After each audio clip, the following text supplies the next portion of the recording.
اعوذ باللہ من الشیطان الرجیم بسم اللہ الرحمن الرحیم الحمد للہ والصلاة والسلام علی رسول اللہ وآلہ آل اللہ واللعنۃ الدائمۃ علی اعدائہم اعداء اللہ من یوم عداوتہم الی یوم لقاء اللہ اما بعد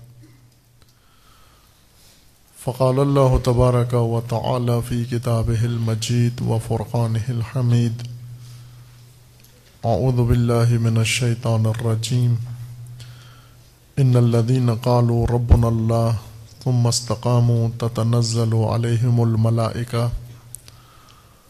الا تخافوا ولا تحزنوا وابشروا بالجنۃ التی کنتم توعدون صدق اللہ العلی العظیم۔ درود پڑھیے محمد و آل محمد پر۔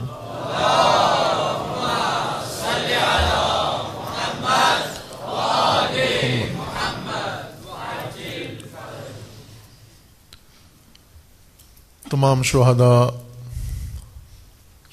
اسلام و بالخصوص شہداء راہ ولایت و امامت و بالاخص سرزمین پاکستان میں اور خاص کر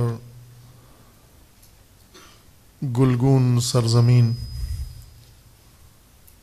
پارا چنار کے شہداء کی سربلندی کے لیے اور ان کی ارواح کی سرور و مسرت کے لیے بلند آواز سے صلوات پڑھیے محمد علیہ۔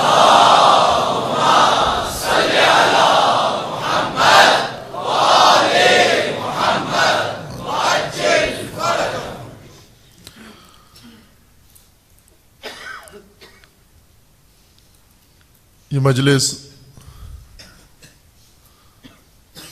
جس طرح معنون ہے اس عنوان سے کہ تکریم شہدائے پارا چنار جنہوں نے جمعہ خونین گزشتہ میں جام شہادت نوش کیا ہے اور لقاء پروردگار کے عظیم مرتبہ پر فائز ہوئے ہیں، ان کی یاد میں برپا ہے، ان کی تکریم و تعظیم کے لیے برپا ہے۔ اسی مناسبت سے آپ کی خدمت میں شہداء کے خون کی تاثیر و شہداء کے خون کا نتیجہ و راہ شہادت کا انجام آپ کی خدمت میں عرض کرنا ہے۔ عزیزان،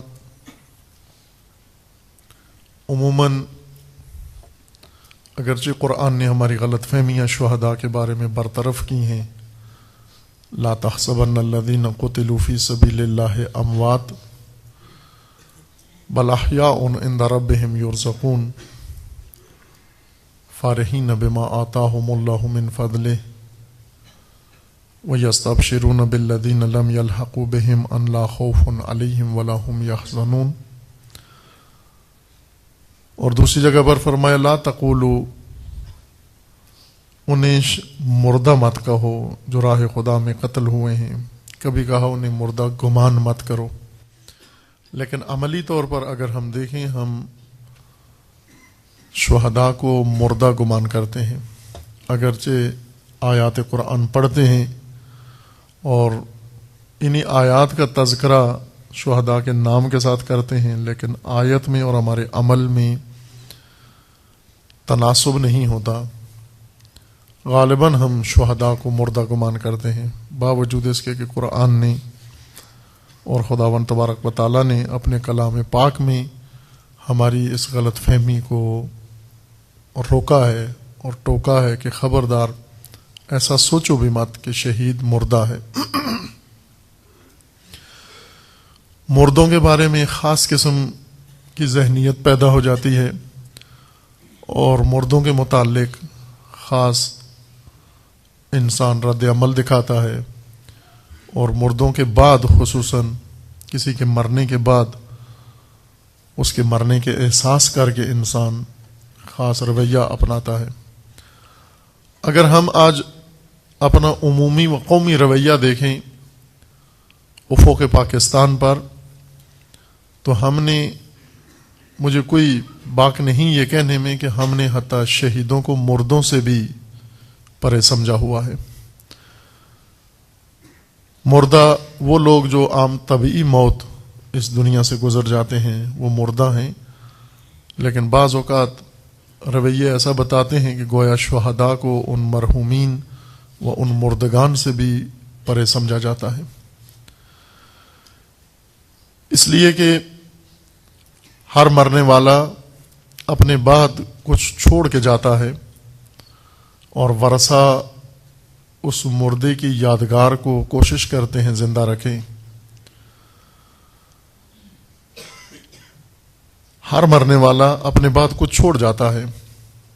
کچھ لوگ اپنے بعد فقط یتیم چھوڑ جاتے ہیں، کچھ لوگ اپنے بعد کوئی کار خیر چھوڑ جاتے ہیں، کچھ لوگ اپنے بعد کچھ حسین یادیں چھوڑ جاتے ہیں، کچھ لوگ اپنے بعد کچھ راہیں چھوڑ جاتے ہیں، کچھ افکار چھوڑ جاتے ہیں، کچھ سلسلے چھوڑ جاتے ہیں، اور ان کے وارثان کوشش کرتے ہیں ان کی یادگاروں کو محفوظ رکھیں۔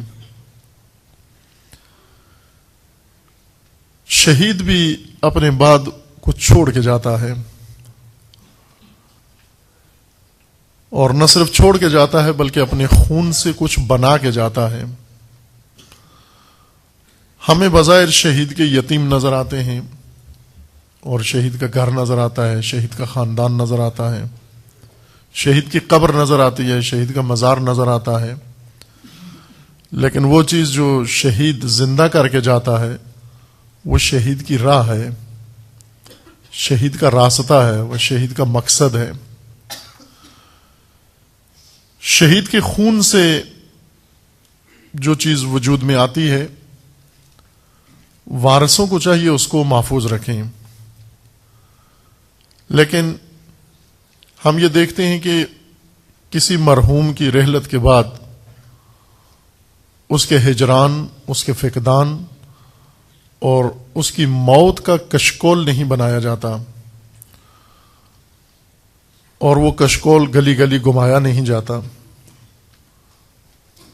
کہیں بھی ایسے نہیں ہوتا، بلکہ وارثوں کی کوشش ہوتی ہے کہ اس مرحوم زندگی میں جیسا بھی رہا ہو، اس کے مرنے کے بعد کم از کم اس کی اس حیثیت کا خیال رکھا جائے کہ اس کی میت کا کشکول نہ بنایا جائے، اور وہ بھی کشکول ذلت نہ بنایا جائے، اور وہ کشکول ذلت لے کے گلی گلی نہ گھوما جائے، اور اس طرح شہید کے بارے میں یہ احساس نہ پھیلایا جائے، چونکہ کسی میت کے بارے میں بھی یہ کام نہیں کیا جاتا، لیکن ہم دیکھتے ہیں کہ بعض اوقات شہداء کے بعد یہ احساس جنم لیتا ہے۔ یہ سلسلہ شہادت، یہ کاروان شہادت جاری ہے، نہ یہ پہلا حادثہ ہے اور نہ آخری حادثہ ہے۔ اس سے پہلے بھی اس کاروان کے راہی گزرے ہیں، اور اس کے بعد بھی قافلہ شہداء میں خدا ایسے افراد پیدا کرتا رہے گا جو خود چل کر اپنے مقتل میں جانے کے لیے تیار ہوں گے۔ لیکن اہم بات ہماری ہے جو بچ جاتے ہیں اور جو وارث شہید بنتے ہیں۔ ہمیں معلوم ہونا چاہیے کہ خون شہید کیا بناتا ہے، وہ لاش شہید سے کیا چیز بنتی ہے، اور اس چیز کو ہم نے بچانا ہے، اس چیز کو ہم نے بنانا ہے۔ شہید در حقیقت جو چیز بناتا ہے، اپنی راہ، اپنا ہدف اپنے خون کے ذریعے سے زندہ کرتا ہے۔ شہید در حقیقت ایک علامت اپنی قوم کے لیے بناتا ہے، شہید علم قائم کرتا ہے، وہ شہادت خود ایک علم بن جاتی ہے، شہید خود ایک علم بن جاتا ہے۔ علم اگرچہ پاکستان جیسے معاشرے میں علم بھی اپنا معنی کھو بیٹھا ہے، اور علم جو ہے وہ اس سے کچھ نکل کر کچھ اور بن چکا ہے، لیکن یہ علم بہت ہی بامانہ چیز ہے.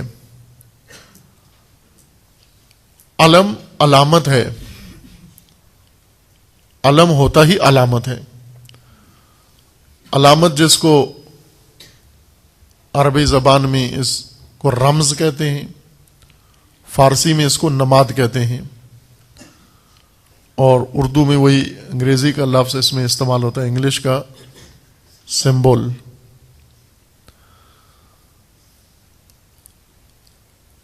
شہید در حقیقت یہ نماد قائم کرتا ہے، سمبل قائم کرتا ہے.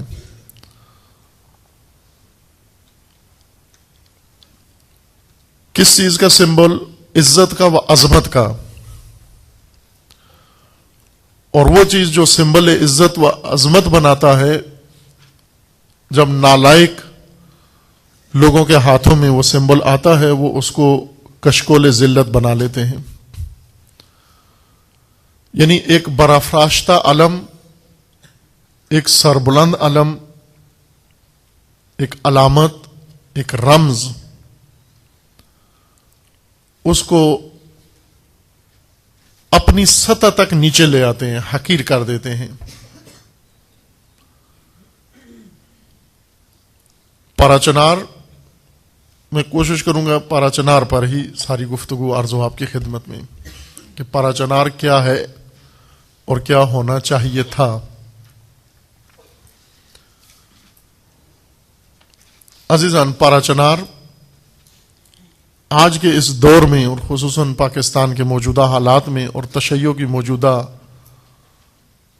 بے کسی اور کسب پرسی میں اور اس بیچارگی کی حالت میں، درماندگی کی حالت میں، پاراچنار ایک بہت اہم رول ادا کر سکتا ہے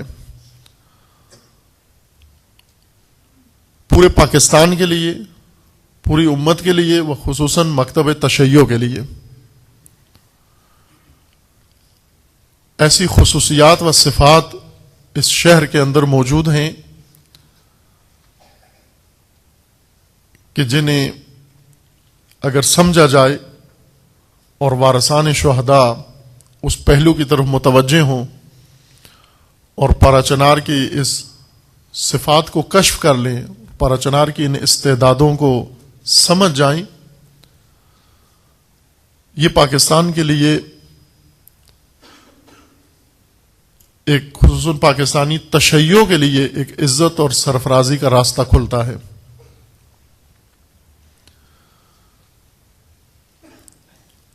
قرآن مجید میں خداوند تبارک و تعالیٰ کا فرمانا ہے، ان الذین قالوا ربنا اللہ ثم استقاموا، جو لوگ کہتے ہیں، اختیار کرتے ہیں، وہ موقف اختیار کرتے ہیں کہ فقط ہمارا پروردگار خدا ہے اور اللہ کے علاوہ ہمارا کوئی رب نہیں ہے، انہیں اس کی قیمت ادا کرنا پڑتی ہے. ربنا اللہ قیمت مانگتا ہے. یہ کہہ دینا کہ ہمارا رب خدا ہے، اس کی قیمت دینا پڑتی ہے، اور وہ قوم اس پر قائم رہ سکتی ہے جو اس کی قیمت ادا کر سکے. کنگال قوم، مفلس قوم، توہی دامن قوم عموماً ربنا اللہ کی قیمت ادا نہیں کر سکتی، چونکہ ہوتی نہیں ہے ان کے پاس قیمت. اللہ ہمارا رب ہے، اللہ ہمارا پالنے والا ہے، اور اللہ کے علاوہ کوئی پروردگار نہیں ہے، کوئی سہارا نہیں ہے، کوئی بھروسہ نہیں ہے، کسی پر اعتماد نہیں ہے، کسی پر توکل نہیں ہے.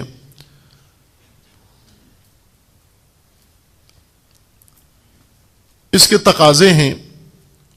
اللہ کو رب کہنے کے لیے ہر دوسرے رب کی ربوبیت کا انکار کرنا پڑتا ہے، ہر دوسرے رب کی ربوبیت کو چھوڑنا پڑتا ہے، وہ ہر رب کی ربوبیت کے سائے سے باہر آنا پڑتا ہے، اور ہر رب کی ربوبیت کے بندھن کو توڑنا پڑتا ہے، اور اس کی ربوبیت کا طوق اپنی گردن سے نکالنا پڑتا ہے.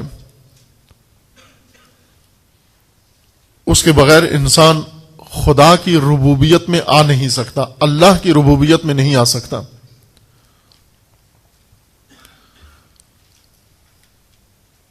اور اللہ کی ربوبیت میں جب انسان آتا ہے اور قیمت بھی ساتھ لاتا ہے، وہ قیمت ادا کرتا ہے، یہ قول، یہ ربوبیت خدا انسان سے قیمت مانگتی ہے۔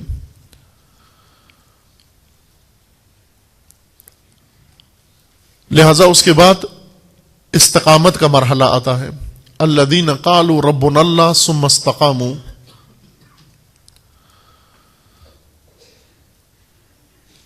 وہ لوگ جو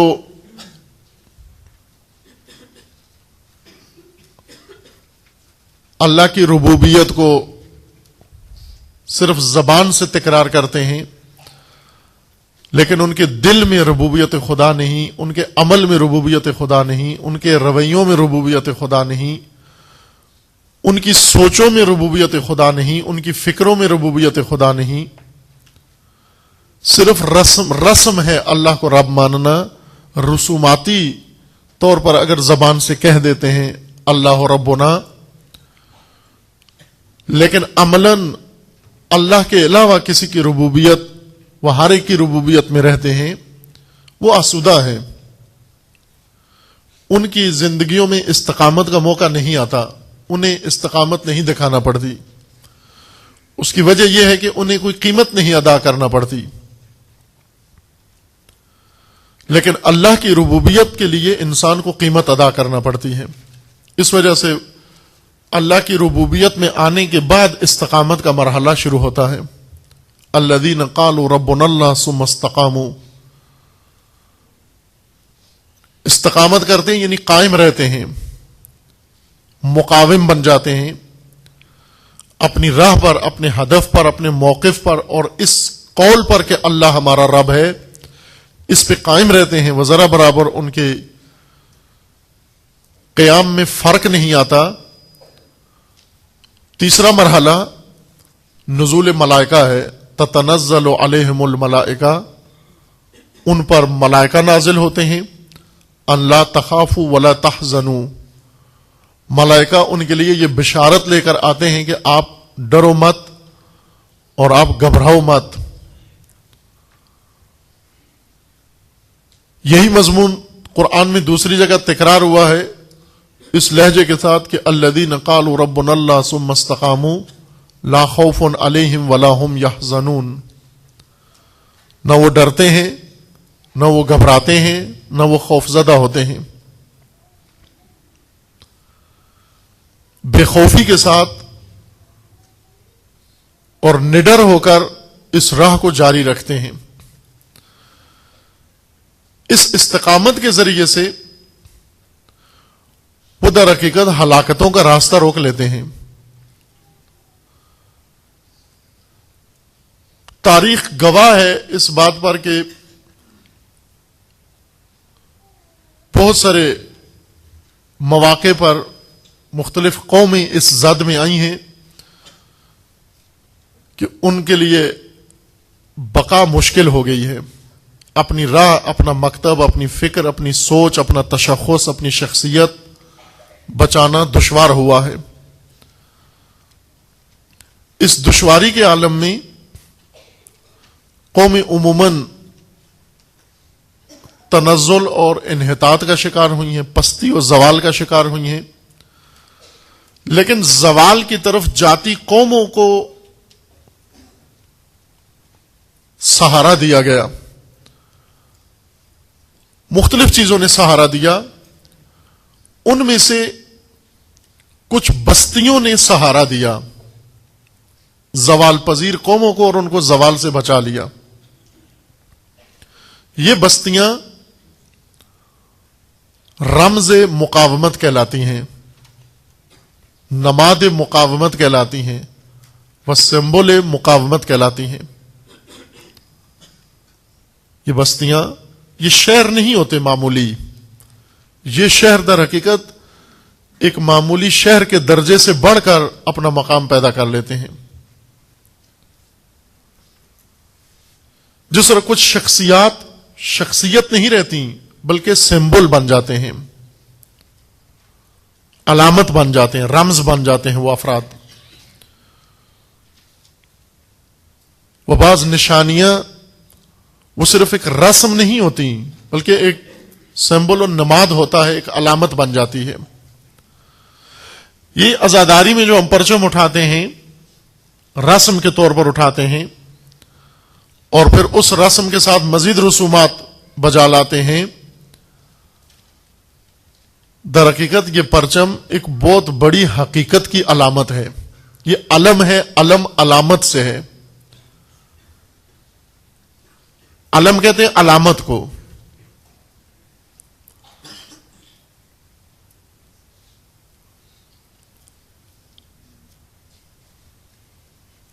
اسی طرح بہت ساری شخصیات ہیں جو علم ہیں. علم ہیں یعنی علامت بن گئی ہیں اس راہ کے لیے.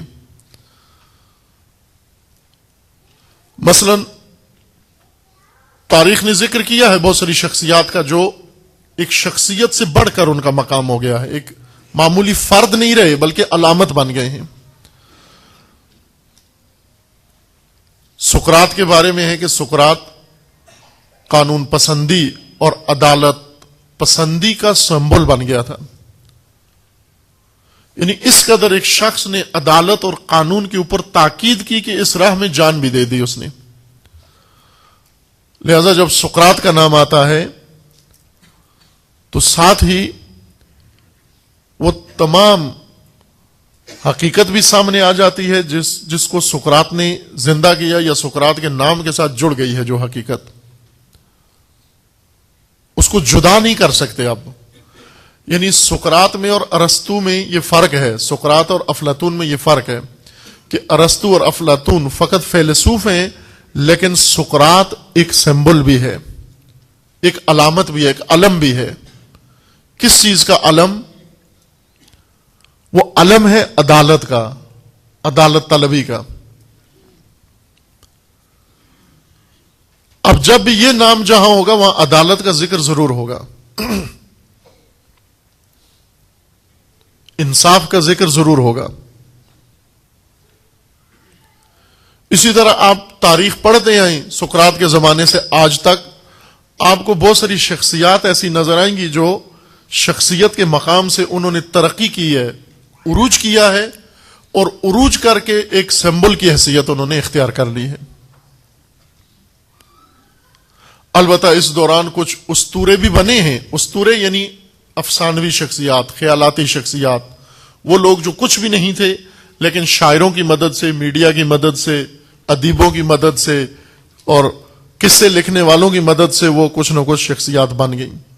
ان کو سمبل نہیں کہتے، یہ اسطورے ہیں، افسانے ہیں. افسانہ اور چیز ہوتی ہے، سمبل ایک حقیقت ہے، ایک علامت ہے. تاریخ نے بہت سارے ایسے افراد ذکر کیے ہیں جن کا ذکر اگر شروع کر دوں تو تفصیل لمبی ہو جائے گی ذرا بات ہماری. آپ توجہ فرمائیں کہ سید الشہداء علیہ السلام امام حسین علیہ السلام بائیں کے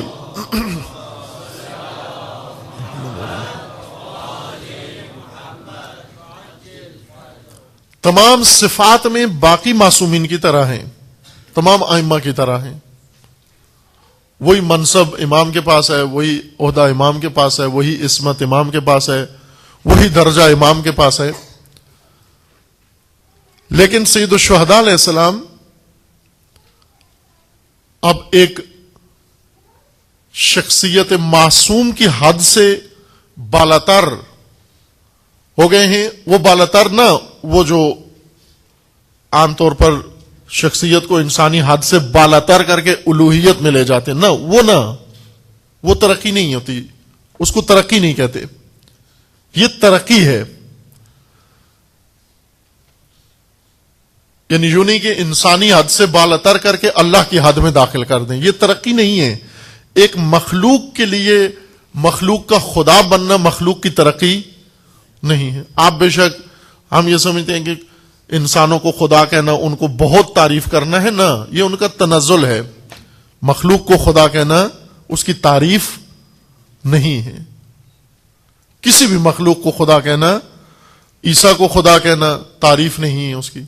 حضرت عیسیٰ کی تعریف شمار نہیں ہوتی. اسی طرح کسی کو بھی خدا کہنا مخلوق کو وہ تعریف شمار نہیں ہوتی.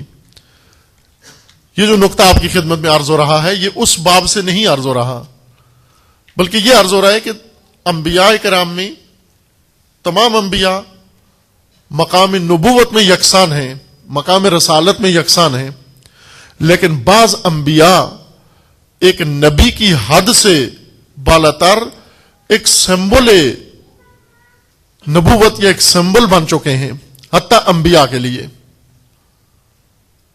نہ کہ خدائی درجے میں جا پہنچے، خدائی درجے میں نہیں پہنچے، نبی ہی ہیں، مخلوق ہی ہیں، لیکن مخلوق ہوتے ہوئے ان کا عنوان یہ بن گیا ہے کہ اب وہ ایک علامت بن چکے ہیں، کسی خاص چیز کی علامت بن چکے ہیں. جس طرح ابراہیم، خداوند تبارک و تعالیٰ نے ابراہیم کو تمام انبیاء سے ممتاز قرار دیا. کسی نبی کے نقش قدم کو مخلوق کی عبادت نہیں بنایا، لیکن ابراہیم کے نقش قدم کو حج بنا دیا تمام بشریت کے لیے. ابراہیم مخلوق ہی ہیں لیکن ایک نمادین مخلوق، ایک سمبولک مخلوق. ابراہیم کو خدا نے سمبولک نبی بنا دیا، سمبولک رسول بنا دیا، سمبولک مخلوق بنا دیا. یعنی اب ابراہیم کے نقش قدم پر ہر نبی کو بھی قدم رکھنا ہوگا، ہر ولی کو جانا ہوگا، ہر امام کو جانا ہوگا، ہر انسان کو جانا ہوگا، چونکہ ابراہیم علامت بنا دیے گئے ہیں. کس چیز کی علامت؟ تمام ان عالی اقدار کی علامت جو خداوند تبارک و تعالیٰ نے انسان کے لیے مقرر کی ہیں، ان تمام ویلیوز کی ابراہیم علامت بن چکے ہیں. اب ابراہیم ایک فرد نہیں ہے، ابراہیم ایک علم ہے، علامت ہے، سمبل ہے. اس وجہ سے خداوند تبارک و تعالیٰ نے یہ علم قرار دیا ذات شخصیت ابراہیم کو، اور تمام ما سوا کو ابراہیمیت کی طرف متوجہ کیا کہ تمہاری نجات اس میں ہے، انفرادی طور پر بھی اور اجتماعی طور پر بھی. لہذا ہمیں قریہ سے اٹھایا گیا، گھروں سے نکالا گیا، کوچہ و بازار سے اور معمولات زندگی چھوڑا کر ہمیں خدا نے مکہ بلایا، حرم میں بلایا، کعبہ میں بلایا، منا و عرفہ میں بلایا، اور ہر وہ کام کروایا جو ابراہیم نے کیا ہے. وہی کام ہم سے کروا رہا ہے اللہ جو ابراہیم کر رہے ہیں، اسی کا نام حج ہے.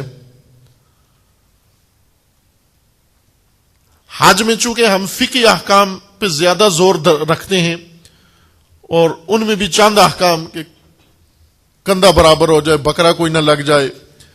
یعنی یہ جو حج کے قافلہ سالار ہیں انہوں نے حج کا حلیہ بگاڑ دیا ہے.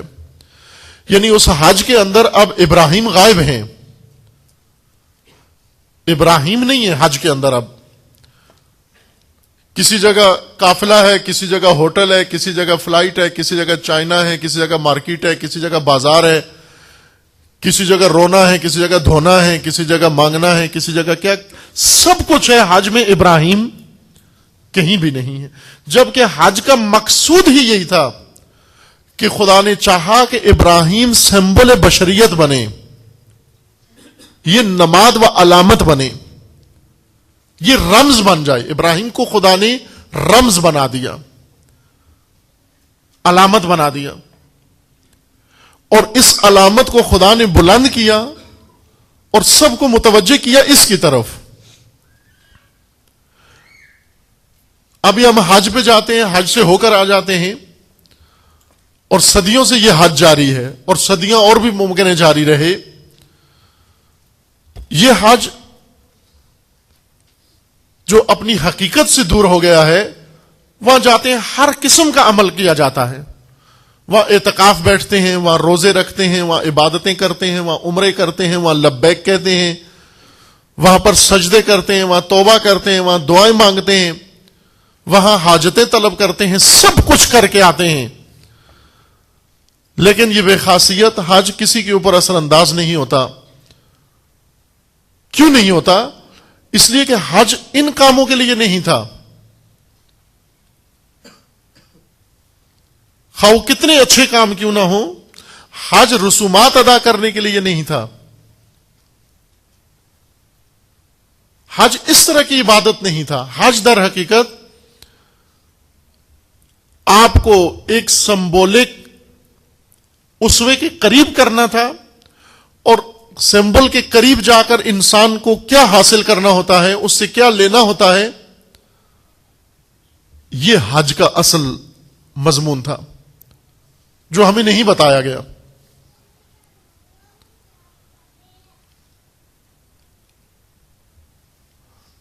سید الشہداء علیہ السلام کی شخصیت و حیثیت وہی ہے جو حضرت ابراہیم کی شخصیت خدا نے بنائی ہے. امام خمینی رضوان اللہ تعالی علیہ نے جس طرح دین پڑھا, یہی کتابیں پڑھی, یہی اسوے, یہی سیرتیں, یہی شخصیات امام کے سامنے بھی تھیں. ہمارے سامنے امام حسین علیہ السلام باب الحوائج ہیں, یعنی حاجتیں مانگنے کا وسیلہ. ابراہیم ہمارے لیے باب الحوائج ہے, حاجتیں مانگنے کا ذریعہ. جو ابراہیم کا واسطہ دو, بیٹے مانگو. ابراہیم کا نام لو, بیویاں مانگو. ابراہیم کا نام لو, شوہر مانگو. ابراہیم کا نام لو, ویزے مانگو. ابراہیم کا نام لو, پروموشن مانگو. ابراہیم کا نام لو, ڈگریاں مانگو. ابراہیم کا نام لو, امتحانوں میں پاس ہونا مانگو. ابراہیم کا نام لو, رزق مانگو, غلہ مانگو, چنے مانگو, دالیں مانگو. ہماری نظروں میں ابراہیم ایک واسطہ ہے خدا کو پیش کرنے کے لیے, تاکہ حاجتیں ہماری قبول کر لے خدا.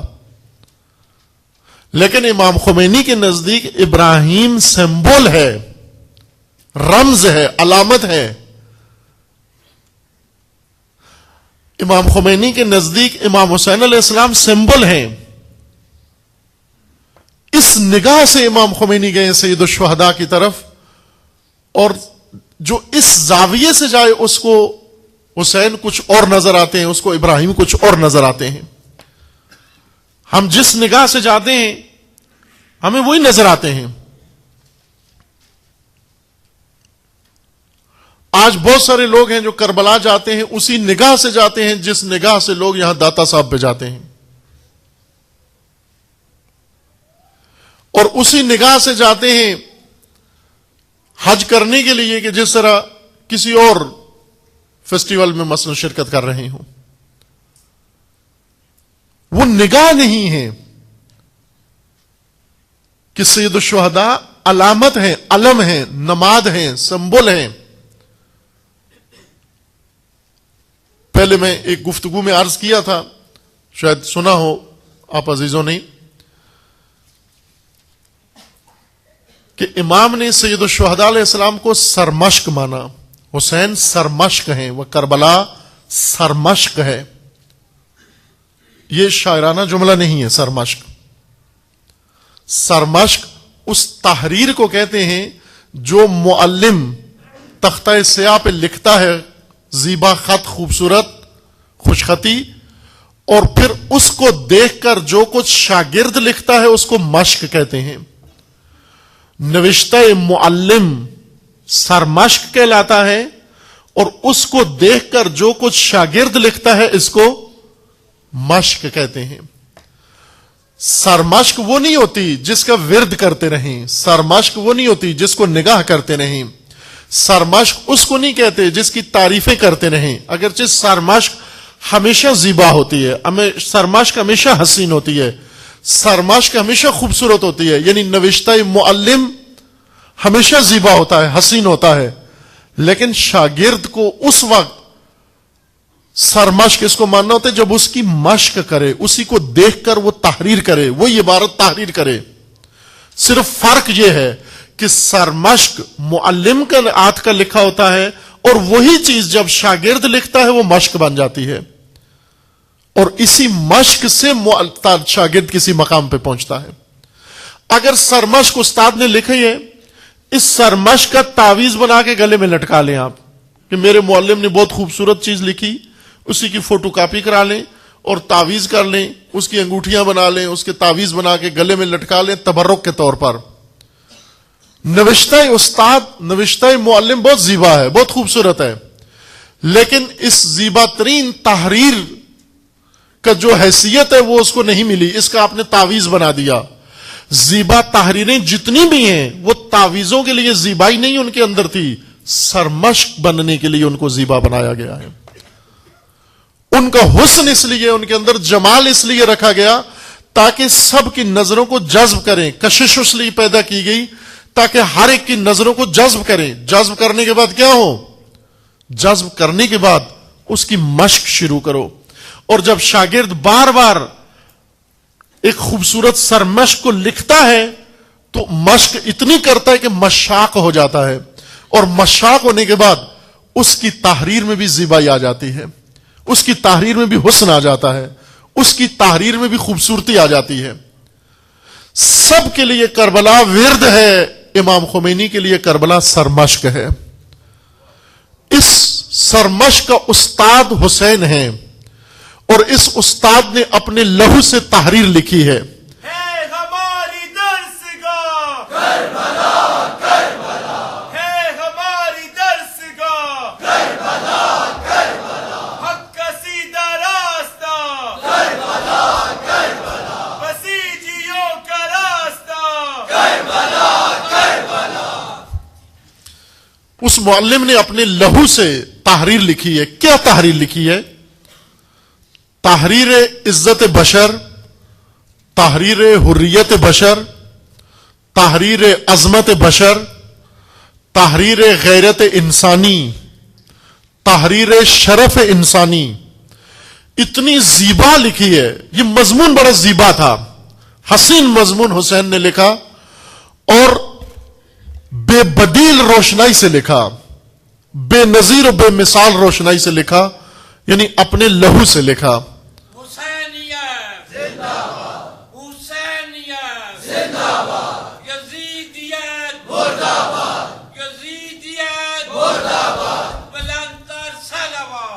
اللہم صل علی محمد.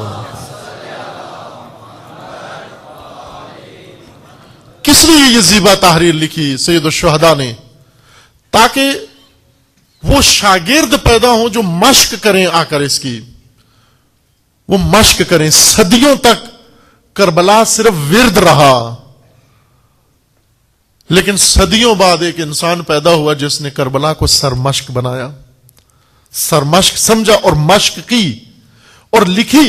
اور اتنی خمینی نے تحریر لکھی زیبا کہ آخر کار راہ خمینی وہی بن گیا جو حضرت حسین علیہ السلام کا راستہ تھا. اور اس مشق سے زندہ ہے، زندہ ہے خمینی، زندہ ہے رہبر کی شکل میں، زندہ ہے رہبر کی شکل میں، زندہ ہے، زندہ ہے خمینی، زندہ ہے. اور وہی نتیجہ نکلا جو مشق کربلا سے نکلتا ہے. ہم نے کربلا میں ہر قسم کا ہنر آزمایا ہے، ہر طرح کا ہنر. ادیب پیدا ہوئے، بزمیں سجائیں، خطیب پیدا ہوئے، ذاکر پیدا ہوئے، ہر طرح کا طبقہ کربلا میں پیدا ہوا، لیکن مشاق شاگرد کربلا پیدا نہیں ہوا تھا. مشاق شاگرد کربلا، وہ جو تحریریں کربلا کی پڑھ کر اور ان کو پھر لکھے. لیکن یہ ذہن میں رکھنا کہ لہو سے لکھی تحریر کی مشق بھی لہو سے ہوتی ہے.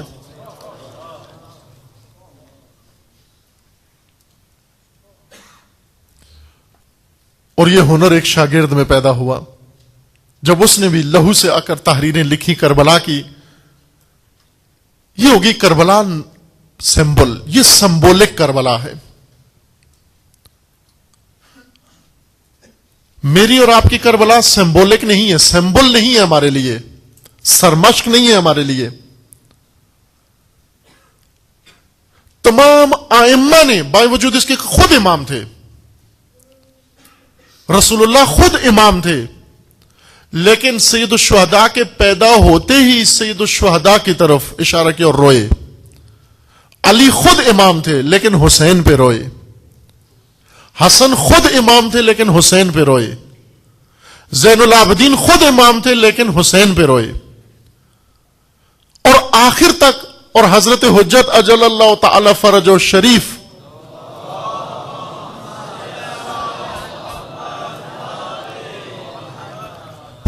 تمام ہیں. وہ منصب جو سید الشہداء کے پاس تھا وہ تمام ائمہ کے پاس ہے, وہی حضرت حجت کے پاس ہے, لیکن اس کے باوجود حضرت حجت کا اصرار سید الشہداء پر ہے. کیوں کہ سید الشہداء ان معصوم ہستیوں کے لیے وہی علامت ہے.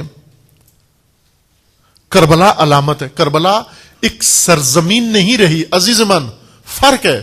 مدینہ میں بھی مزار ہیں, بقی میں بھی مزار ہیں, نجف میں بھی مزار ہیں, ایران میں بھی مزار ہیں, لیکن کربلا کا مزار الگ ہے, باقی تمام مقدس مزارات الگ ہیں. باقی مزار ہے زیارت کرنے جاؤ, لیکن کربلا علم ہے, علامت ہے. کربلا سمبل ہے. کربلا کی حیثیت سمبولک ہے. یعنی کربلا ایک علامت ہے کسی راہ کی, کربلا علامت ہے کسی حقیقت کی. کربلا صرف ایک قبر کا نام نہیں, کربلا ایک خاک کا نام نہیں. ہم کربلا کس لیے جاتے ہیں کہ خاک کربلا لے آئیں اور کوئی بیمار ہو تو اس کے منہ میں ڈال دے, شفا مل جائے. ہم کربلا اس لیے جاتے ہیں. تمام ائمہ نے نہیں کہا ہمارے مزاروں کی زیارت کرو, سب نے خود زائر حسین بن کر آتے, اور تمام معصومین نے تاکید کی زیارت کربلا کی. ایک اشرا پورا ہم نے پڑھا ہے اسی موضوع پر, عاشورہ بعنوان مکتب.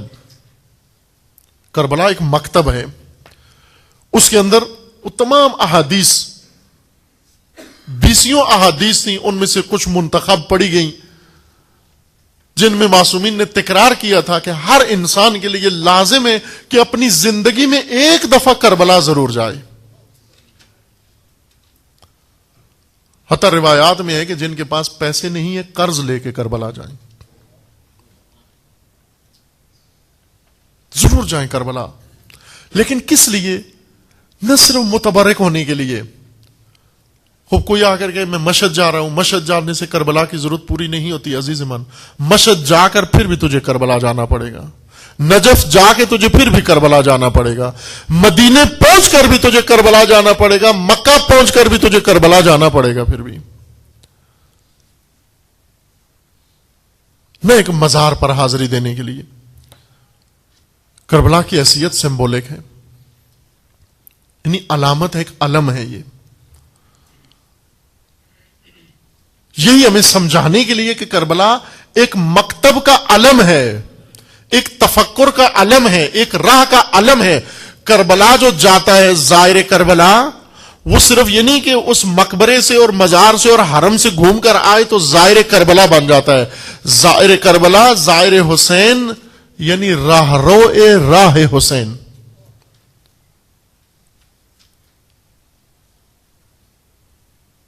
کربلا کیوں بلایا گیا ہے؟ تاکہ وہ سرمشق پڑھو اور پھر واپس آ کر اس کی مشق کرو. یہی نقطہ اگر ہمیں سمجھ میں آ جائے کہ ہم نے کربلا کی مشق کرنی ہے, نہ کربلا سننے پر اکتفا کرنا ہے. ہم نے سننے پر اکتفا کیا ہوا ہے کہ کربلا کا ذکر ہو اور ہم رو پڑیں. نہ عزیز من, کربلا کی مشق کرنی ہے. کربلا ایک تحریر کا نام ہے, وہ تحریر جس کے اندر مکمل دین ہے, راہ خدا, سبیل خدا, اس کو دیکھ کر تو نے مشق کرنی ہے.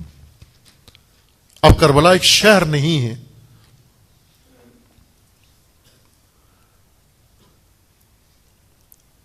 آج غزہ ایک شہر نہیں ہے, بلکہ مقاومت و پائیداری و استقامت کا سمبل ہے غزہ. باقی سب شہر ہیں دنیا میں, لیکن غزہ شہر نہیں ہے. شہر کی حیثیت سے بہت اوپر چلا گیا ہے. غزہ شہر نہیں ہے. غزہ ایک بستی انسانی نہیں ہے, ایک آبادی نہیں رہا, بلکہ غزہ استقامت کا سمبل بن گیا, علامت بن چکا ہے, علم بن گیا ہے. وہ لوگ ہمارے لیے, وہ لوگ بہت شاید اہمیت رکھتے ہیں جو غلہ لے کر غزہ جاتے ہیں, پوری دنیا سے اکٹھے ہوتے ہیں. کیا کہتے تھے اس کو, اصطلاح فلوٹیلا وہ لے کر جاتے تھے، ہر ملک سے 4 آدمی اس کے اندر شریک، اور جو بھی جاتا ہے وہ اپنے لیے سمجھتا ہے کہ میں نے بڑا کارنامہ انجام دیا۔ ہمدردی کے طور پر غزہ جانا غزہ کی حیثیت کو نظر انداز کرنا ہے۔ غزہ تم سے ہمدردیاں نہیں مانگ رہا، غزہ تم سے بصیرت مانگ رہا ہے کہ مجھے دیکھنے کے لیے پہلے نگاہ پیدا کرو اپنے اندر۔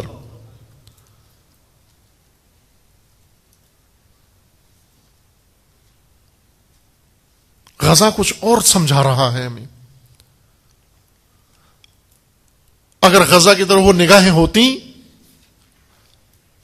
آج مسلمان دنیا کی حالت یہ نہ ہوتی۔ غزہ نماد ہے، سمبول ہے، پوری عالم اسلام میں، دنیا اسلامی کے اندر، پوری دنیا اسلام کے اندر غزہ سمبول بن گیا ہے کہ کشمیر غزہ کو دیکھے، قدس بھی غزہ کو دیکھے، لبنان بھی غزہ کو دیکھے، عراق بھی غزہ کو دیکھے، ہر شہر دنیا کا غزہ کو دیکھے۔ ہمیں خبر نہیں ہے غزہ کیا، اس کے اندر کیا ہو رہا ہے۔ غزہ جو 7-8 سالوں سے جس شہر کے اندر کچھ بھی جانے نہیں دیا گیا سوائے آکسیجن کے، الاؤ نہیں ہے، کچھ بھی نہیں جا سکتا، بجلی نہیں جا سکتی، پورا شہر ویرانہ ہے، مسجدیں مسمار ہیں۔ یہ دنیا کا تنہا شہر ہے جس میں چولہے نہیں جلتے، یہ دنیا کا تنہا شہر ہے جس کے چولہوں میں روٹی نہیں پکتی، جس میں لوگ رہتے ہیں، جس میں بچے رہتے ہیں، جس میں خواتین رہتی ہیں، جن گھروں میں چولہا نہیں جلتا، لیکن 8 سال سے مسلسل زندہ ہیں۔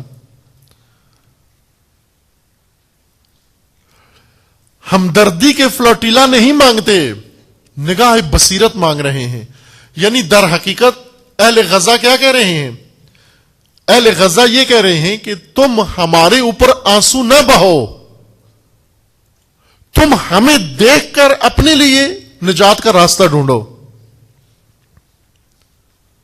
تم وہ لوگ جو 8 دن بھوکے نہیں رہ سکتے، تم وہ لوگ جو 8 گھنٹے بھوکے نہیں رہ سکتے، دیکھو ہم سال ہر سال سے بھوکے ہیں، سال ہر سال سے ملبے کے ڈھیر پہ زندگیاں گزار رہے ہیں۔ پتہ ہے تجارت ممنوع، امپورٹ ایکسپورٹ ممنوع، کچھ بھی جانے نہیں دیتے۔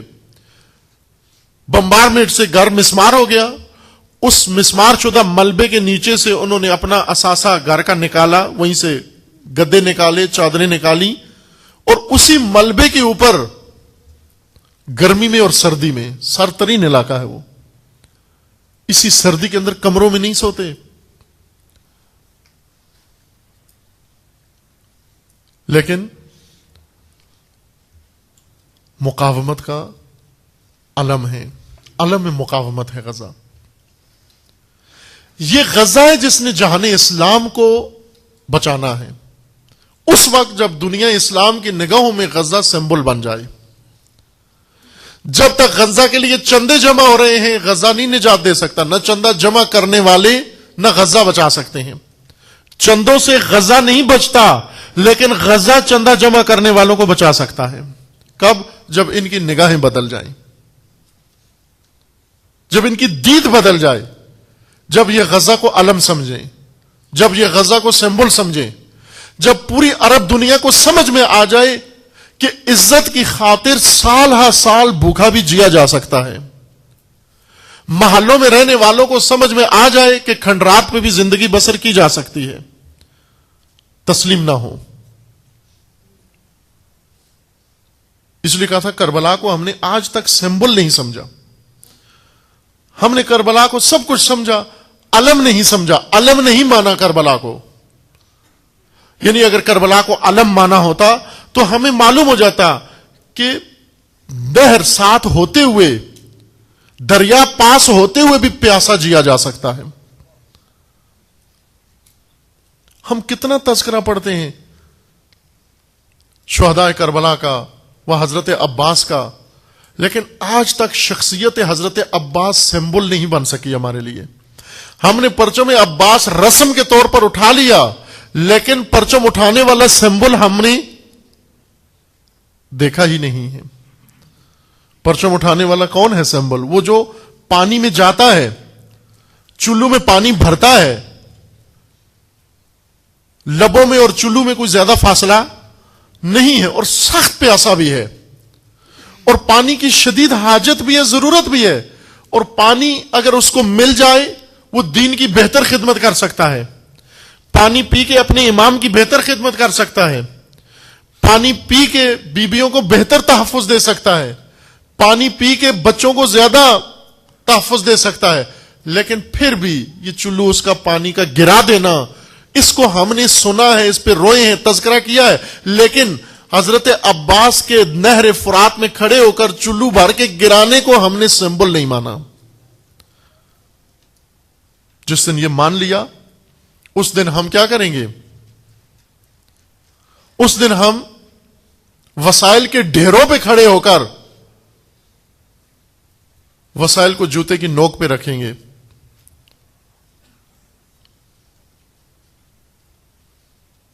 اس دن ہم مال و ثروت کے ڈھیر کے اندر کھڑے ہو کر، یہی مال و ثروت جس نے ہمارے ضمیر و دل اندھے کر دیے ہیں، اور وہ مال و ثروت جو ہمارا قبلہ و کعبہ بن گیا ہے، وہی مال و ثروت جو ہمارا رب و معبود بن گیا ہے، اگر حضرت عباس کو سمبل مانا ہوتا.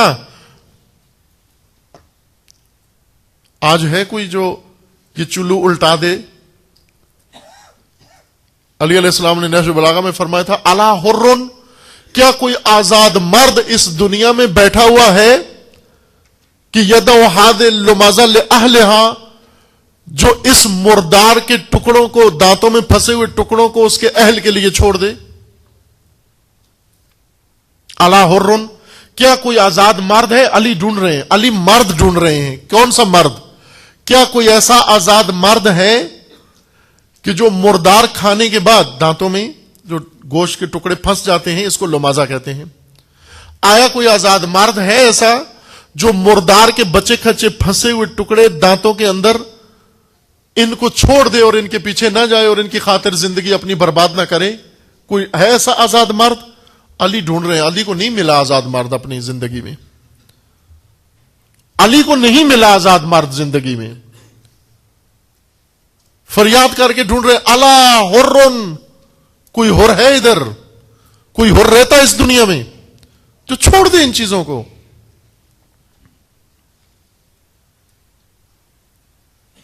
یہ راہ قرآن ہے. آپ قرآن پڑھ کے دیکھیں، حضرت طالوت نے جو سپاہ جالوت کے مقابلے میں نکالی اور اس کو کہا نہر پہ پہنچے، اس نہر پہ پہنچنے کے بعد طالوت نے اپنی فوج سے کہا کہ خبردار، اس نہر سے پانی نہیں پینا. پیاسوں کو کہا، نہ کہ جو پیاسے نہیں تھے، جن کو پیاس ضرورت ہی نہیں تھی پانی کی، ضرورت مندوں کو کہا کہ خبردار اس نہر کے قریب نہیں آنا. اب توجہ کرو، ہم کربلا کو رونے والے، حسین حسین کرنے والے، نام حسین آتا ہے فوراً ہمارے آنسو امڑ آتے ہیں. یہ ہمدردی کے آنسو ہیں. حسین کو ہمدردی کے آنسو نہیں چاہیے، نہیں چاہیے عزیز ایمان، ہمدردی نہیں چاہیے حسین کو ہماری. میں عرض کر رہا ہوں آپ کی خدمت میں، نہیں چاہیے حسین کو ہماری ہمدردی. حسین کو کچھ اور چاہیے ہم سے. حسین ہم سے نصرت مانگ رہے ہیں، حسین ہم سے پیروی مانگ رہے ہیں، حسین ہم سے تعصی مانگ رہے ہیں کہ میری سیرت اپناؤ.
ہماری دستگاہ کربلا کربلا، ہے ہماری دستگاہ کربلا کربلا، حق کا سیدھا راستہ کربلا کربلا، حق کا سیدھا راستہ کربلا کربلا۔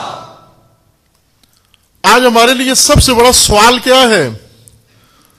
آج ہمارے لیے سب سے بڑا سوال یہ کون لوگ ہیں جو ساری عمر حسین ابن علی کو روتے ہوئے و عباس ابن علی کو روتے ہوئے جن کی ساری عمر گزری؟ سب سے بڑا سوال کیا ہے؟ سب سے بڑا سوال یہ ہے کہ اگر اولاد کو راہ خدا میں بھیجیں کھائیں گے کیا؟ اس کو حق بنتا ہے حضرت عباس کے لیے روئے؟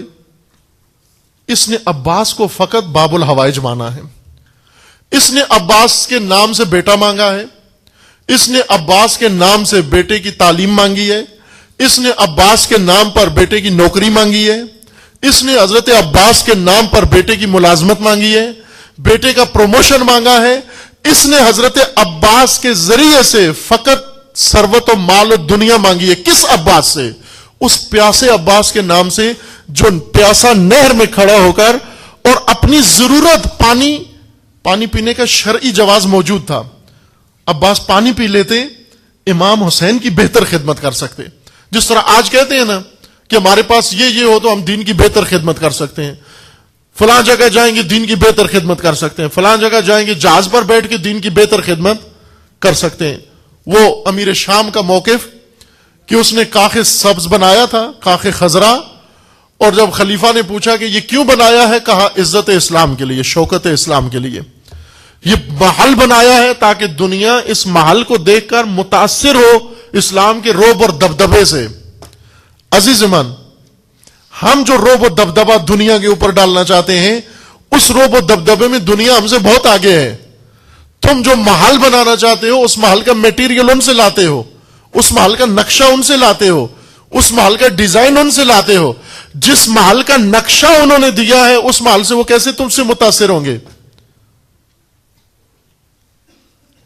اگر حضرت عباس پانی پی لیتے، یہ کہہ سکتے تھے کہ میں حسین علیہ السلام کی بہتر خدمت کر سکتا ہوں، یہ کہہ سکتے تھے کہ میں آل حسین کی بہتر خدمت کر سکتا ہوں، اگر پانی پی لوں میں جنگ بہتر کر سکتا ہوں۔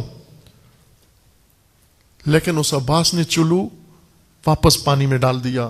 یہ کون عباس ہے؟ یہ عباس سمبولک عباس، یہ سرمشق عباس ہے۔ اس کی مشق کرو، کوئی چلو ہاتھ میں اٹھا کے ڈالو واپس۔ اس عالم میں جب تم پیاسے ہو، پیاس سے مراد یہ سمبولک پیاس ہے، پیاس یعنی اپنی شدید ترین ضرورت کے وقت، شرعی ترین جواز ہونے کے وقت، شریعت کا جواز بھی موجود ہے کہ یہ کام کروں تو بہت کچھ کر سکتا ہوں، یہ جواز ہونے کے باوجود پھر چلو ڈالو پانی کے اندر۔ ہے الا حرن، کیا کوئی ہے ایسا آزاد مال عباس کا نام لینے والا جو ایک عباس کے ایک لہجے کی مشق کرے؟ ایک لہجے میں عباس نے یہ کام کیا کربلا میں، گھوڑا پانی میں ڈالا، چلو بھرا، پھر اس چلی کو الٹ دیا۔ صرف اتنا کام کرو، پوری عمر میں اتنا پڑھ لکھ کے مجتہد بن کر، اتنی بڑی شخصیت بن کر، اتنا بڑا دیندار بن کر، کچھ بھی نہ کرو، کچھ بھی نہ کرو، فقط حضرت عباس کے ایک لہجے کی تقلید کرو کہ جب تمہارے چلو میں کچھ آئے اپنی ضرورت کے وقت اس کو واپس کر دو، نہر سے پیاسے واپس آ جاؤ۔ قرآن میں طالوت نے یہی کہا اپنے پیروکاروں سے کہ خبردار، یہ نہر مفت کی ہے، پیسے بھی نہیں ہے، میری بھی نہیں ہے، اللہ کی نہر بہ رہی ہے، پانی پینے سے کم بھی نہیں ہوتی، لیکن تم نے نہیں پینا، آنکھ اٹھا کے بھی نہیں دیکھنا۔ خوب یہاں توضیح المسائل لے کے طالوت کے سامنے آ جائیں، دیکھو اس میں لکھا ہوا ہے جائز ہے، پانی پینا جائز ہے۔ طالوت کو ایسے نہیں چاہیے، طالوت خود بہتر جانتے، چونکہ اللہ کی طرف سے حاکم ہے طالوت، اللہ کی طرف سے مقرر ہے فرماندہ طالوت، لیکن طالوت حکم شرعی جانتے ہوئے کہ جائز ہے پھر بھی کہہ رہے مت پیو، یہ جائز کام مت کرو، چونکہ جائز کام کرو گے پھر نہریں ہی پیتے رہو گے, پانی ہی پیتے رہو گے. جالوت کی غلامی سے نجات نہیں پا سکتے. جالوت کی غلامی سے بچنے کے لیے حلال نہروں کو چھوڑنا پڑتا ہے.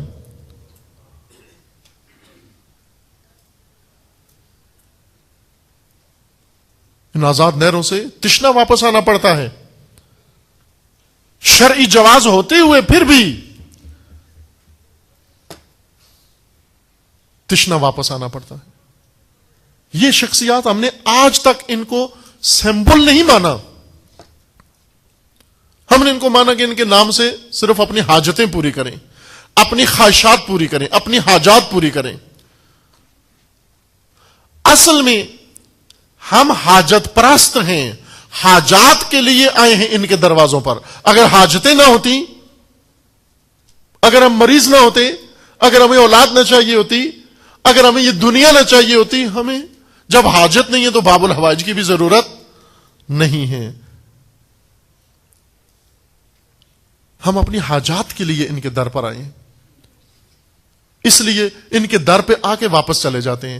باب الحوائج عباس کے روزے پہ جا کے واپس آ جاتے ہیں, عباس کے مصائب سن کے اٹھ کے چلے جاتے ہیں, تذکرہ وفائے عباس سن کر اٹھ کے چلے جاتے ہیں. کیوں کہ نہ عباس ہمارے لیے علم بنے, نہ عباس کا علم ہمارے لیے علم بنا. یہ علم کیا ہے؟ یہ علم جو اٹھاتے ہو عاشور کے دن عزا کے طور پر, جو تم نے آبائی رسم بنا لی ہے, یہ پرچم عباس کس چیز کا نام ہے؟ یہ پرچم عباس یہ ہے کہ آپ بھری دریاؤں میں بھی پیاسے رہو, شرعی جواز ہوتے ہوئے بھی یہ چلو واپس لوٹا دو.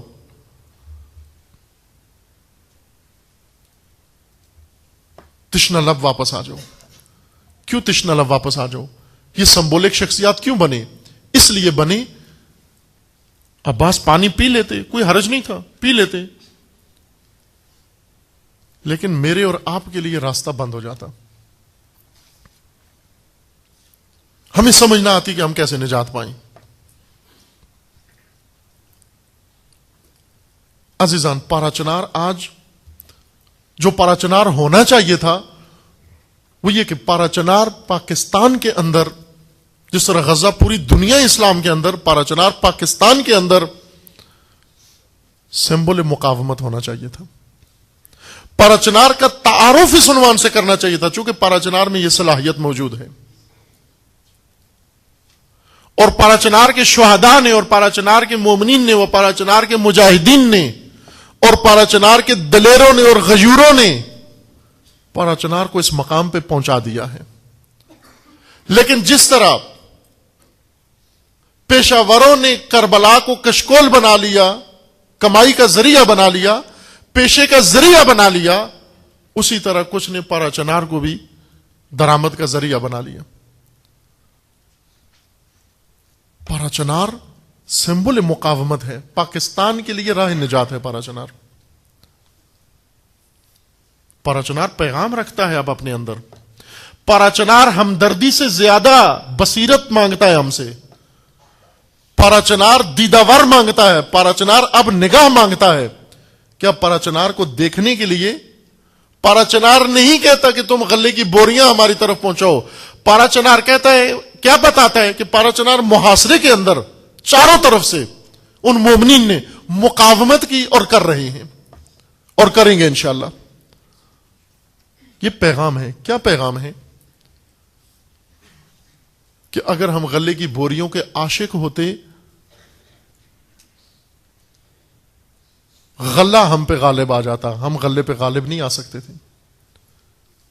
بھوکے رہے, سخت جان لیوا سردی میں ٹھہرتے رہے, مائنس ٹیمپریچر, آج کل بھی مائنس ہوگا,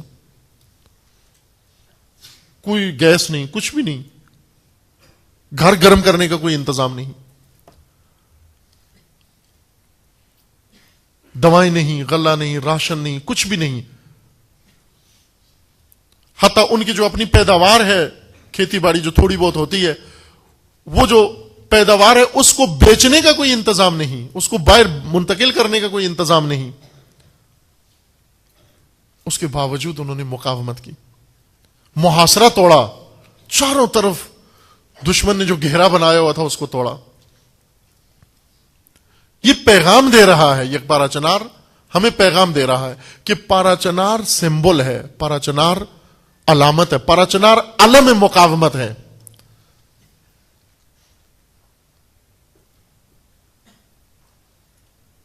آج پورے پاکستان کو ضرورت ہے پارا چنار کی۔ ہم یہ سمجھتے ہیں، عموماً یہ جملے جب بھی استعمال کیے جاتے ہیں کہ پارا چنار کو ضرورت ہے مدد کی، بس اوقات ہم سنتے ہیں، پارا چنار والوں سے بھی سنتے ہیں کہ پارا چنار کو سخت ضرورت ہے امداد کی، پارا چنار کو سخت ضرورت ہے حمایت کی۔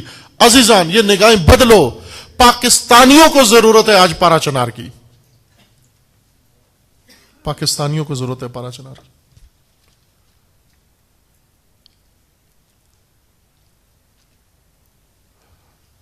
قافلہ اسرائے کربلا جب بازار کوفہ سے گزر رہا تھا، ایک ان آدمی کو دیکھ کر رحم آیا، یتیموں کو دیکھ کر، پیاسوں کو دیکھ کر، اسیروں کو دیکھ کر، خستہ لوگوں کو دیکھ کر رحم آیا، اور رحم کی وجہ سے اس نے جا کر کچھ کھجوریں لیں اور وہ آ کر بچوں میں تقسیم کی، بھوکے بچوں میں جو کئی وقت کے بھوکے تھے، پیاسے۔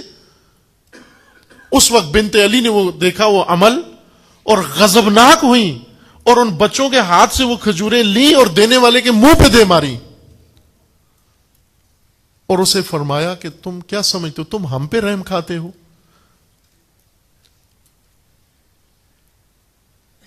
ہم قابل رحم ہیں یا تم قابل رحم ہو؟ عزیزان، پارا چنار والوں سے میں عرض کرتا ہوں، انہی داغدار شہداء کے خاندانوں سے عرض کرتا ہوں، انہی خواتین سے عرض کرتا ہوں جن کے شوہر مر گئے، انہی بہنوں سے عرض کرتا ہوں جن کے بھائی مر گئے، انہی بیٹیوں سے عرض کرتا ہوں جن کے باپ مر گئے، ان ماؤں سے عرض کرتا ہوں جن کے بیٹے مر گئے، اور ان مردوں سے عرض کرتا ہوں جن کے عزیز مر گئے اس حادثے میں اور اس سے پہلے شہید ہوئے۔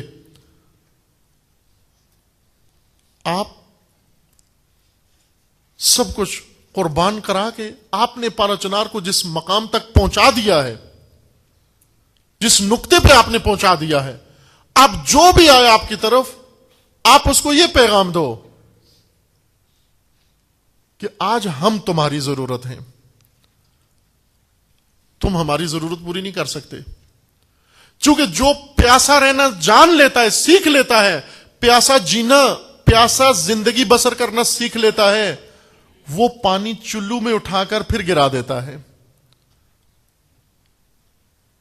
جو بھوکا رہنا سیکھ سکتا ہے، وہ غلے کو اپنے پاؤں تلے مسمار اور پائمال کر سکتا ہے۔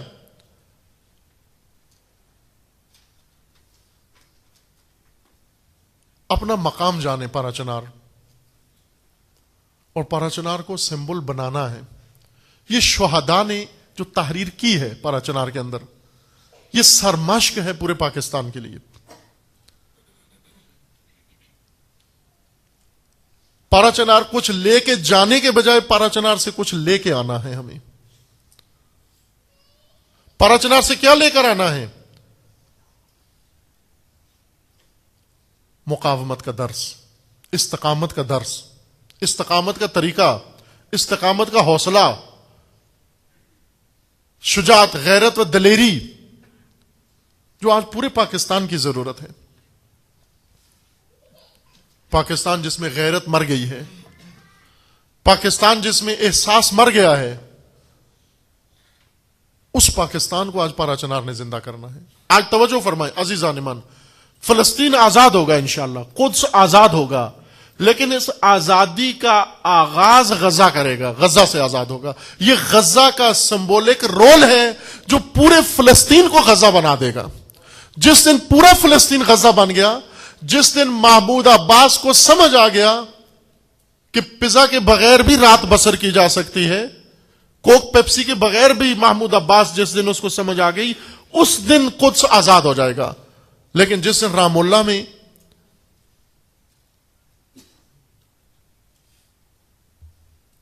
کباب اڑائے جا رہے ہوں اور غزہ بھوک برداشت کر رہا ہو، اس وقت نہیں ہو سکتا یہ کام۔ کب ہوگا پاکستان میں نجات کا راستہ؟ جب پورا پاکستان پارا چنار ہوگا۔ پارا چنار کس حیثیت سے؟ پارا چنار غیرت، پارا چنار یعنی مقاومت، پارا چنار یعنی تسلیم نہ ہونا، پارا چنار یعنی نہ بہکنا. اس وقت عزیزان اگر پارا چنار کو ضرورت ہے، وہ غلے سے زیادہ ضرورت یہ ہے کہ اس کی سمبولک حیثیت کو مخدوش نہ کیا جائے. پارا چنار کی اگر خدمت کرنا چاہتے ہیں، یہ خدمت ہے کہ پارا چنار کو علامت بنائیں، پارا چنار کو علم بنائیں، پارا چنار کو سمبول بنائیں، اور جو بھی پارا چنار کی سمبولک حیثیت کو توڑنا چاہتا ہے اس کو روکیں. یعنی وہ حیوانات، جانور، وحشی درندے جنہوں نے یہ شہید ہمارے تکا پارا کیے، ان سے زیادہ وحشی وہ ہیں جو پارا چنار کی سمبولک حیثیت کو خراب کر رہے ہیں.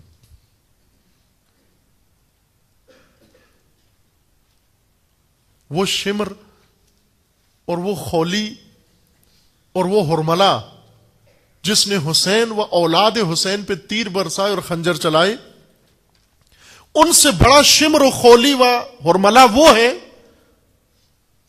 جو مقصد حسین کو ختم کر رہا ہے، جو راہ حسین کو مسدود کر رہا ہے، جو کربلا کو سمبل بننے نہیں دے رہا، جو کربلا کو سرمشق بننے نہیں دے رہا،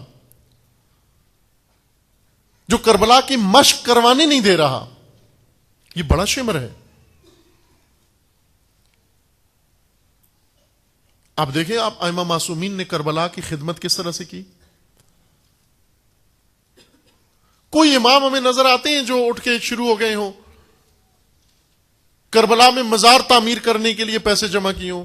آج کل یہی کام ہو رہا ہے، ہم کربلا کی مزاروں کے لیے چندہ جمع کرو، کربلا کی زری کے لیے چندہ جمع کرو، کربلا کے حرم کے لیے چندہ جمع کرو، کربلا کی گلی کے لیے چندہ جمع کرو، کربلا میں ہوٹل بنانے کے لیے چندہ جمع کرو، کربلا میں فلاں سبیل لگانے کے لیے چندہ جمع کرو. عزیز من، ائمہ معصومین نے، ویران تھا کربلا، ویران تھا کربلا. اس ویران کربلا میں بھی ائمہ معصومین نے لوگوں سے کہا کربلا جاؤ، اسی ویران سرزمین پہ جاؤ، کیونکہ وہاں تمہاری سرمشق لکھی ہوئی ہے. ائمہ نے کربلا کو سمبولک حیثیت عطا کی ہے، علامتی حیثیت عطا کی ہے، علامت بنایا ہے، نشانی بنایا ہے. کس چیز کی؟ دفاع دین کی، کہ جو مٹ گئی بعد میں، دوسری چیزوں کی نظر ہو گئی.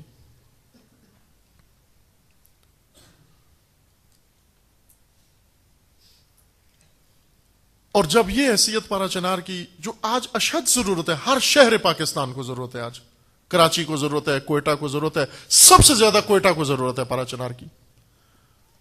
اگر کوئٹہ سے چندہ جمع کر کے پارا چنار پہنچایا جائے، پارا چنار کی کوئی مشکل حل نہیں ہوگی. لیکن اگر پارا چنار کا سمبل کوئٹہ پہنچایا جائے، پارا چنار کا نمونہ کوئٹہ پہنچایا جائے، پارا چنار کا اسوہ کوئٹہ پہنچایا جائے، پارا چنار کی مقاومت کوئٹہ منتقل کی جائے، کوئٹہ، پارا چنار میں تھوڑے مومن ہیں، کوئٹہ میں زیادہ مومن ہیں.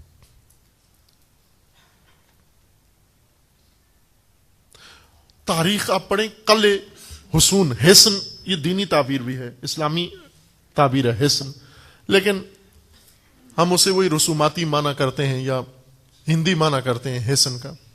کلمۃ لا الہ الا اللہ حصنی، ولایت علی ابن ابی طالب حصنی. یہ امامت کے بارے میں ائمہ حصون ہیں، حصون قلعے ہیں اسلام کے. یہ قلعہ حصن سعاد کے ساتھ، حصون، قلعے یا حصن، یہی مراد ہے. یعنی ایک ایسی پائیگاہ مقاومت، حصن کہتے ہیں جہاں پر کچھ لوگ بیٹھ کر مقاومت کر رہے ہوں، آخری قطرہ خون تک بہانے کے لیے جس جگہ بیٹھ جائے ہو اس کو کہتے ہیں حصن. حصن دیواروں سے نہیں بنتا، قلعے اینٹوں سے نہیں بنتے، پتھروں سے نہیں بنتے. خداوند نے دیکھیں شاہوں کے قلعے، شاہی قلعے سارے اینٹوں کے بنے ہوئے ہیں، شاہی قلعے سارے اینٹوں کے بنے ہوئے ہیں. لیکن دین جب اپنا قلعہ پیش کرتے کیا کہتے ہیں؟ لا الہ الا اللہ حصنی. لا الہ حصن ہے، لا الہ قلعہ ہے، لا الہ قلعہ ہے. یہ آئیڈیالوجیکل حصن ہے. آئیڈیالوجیکل حصن یعنی سمبل مقاومت، یعنی علامت مقاومت. حسن یعنی رمز مقاومت. لا الہ الا اللہ رمز مقاومت ہے. ولایت امیر المومنین قلعہ ہے، نہ مجرموں کی پناہ لینے کے لیے. ابھی اس قلعے میں مجرم پناہ لے رہے ہیں، مجرموں کی پناہ کے لیے نہیں ہے، دین کی حفاظت کے لیے. ولایت علی قلعہ ہے. اسلام کا قلعہ اینٹوں کا نہیں ہوتا.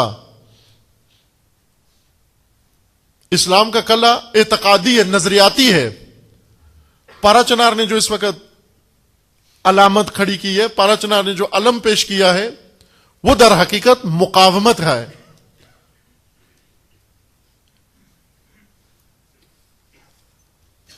عزیزان جو پارا چناری ہیں اور دو دوسرے ہیں، کوئی فرق نہیں پڑتا. پارا چنار سے ہمارا اتنا ہی تعلق ہے جتنا خود پارا چنار والوں کا تعلق ہے، نہ ذرا کم نہ زیادہ.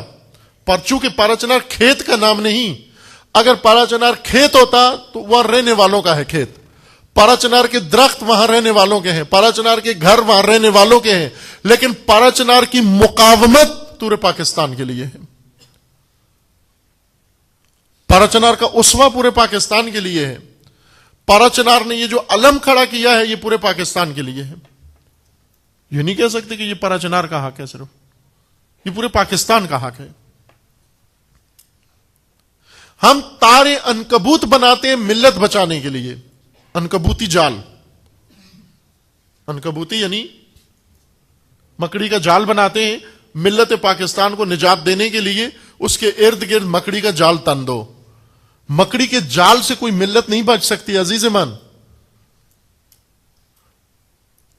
مکڑی کے جال بنا رہے ہیں ہم سب. ایک جال، جیسے ایک مکڑی اس کونے میں جال بنا رہی ہوتی ہے، ایک مکڑی اس کونے میں جال بنا رہی ہے، ایک مکڑی اس کونے میں جال بنا رہی ہے، ایک مکڑی اس کونے میں جال بنا رہی ہے، اور ہر مکڑی کا یہ کہنا ہے کہ ہمارے جال میں آ جاؤ، بچ جاؤ گے، چونکہ یہ بہت مضبوط بنایا ہے. ان جالوں سے نہیں بچ سکتے ہم. بچنے کے لیے آپ کو پارا چنار کا رخ کرنا پڑے گا، پارا چنار سے سیکھنا پڑے گا، پارا چنار سے ہمیں سبق سیکھنا پڑے گا. مقاومت سے بچ سکتے ہیں ہم.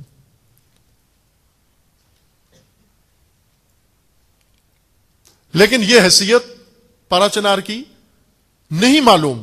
خود پارا چنار کے اندر اس کو زندہ کرنے کی ضرورت ہے، پاکستان کے اندر اس پہلو کو زندہ کرنے کی ضرورت ہے، پوری دنیا کو پیغام دینے کی ضرورت ہے. پوری دنیا کو پیغام دینے کی ضرورت ہے کہ سیکھنا ہے تو پارا چنار سے سیکھو، جینا ہے تو پارا چنار کی طرح جیو.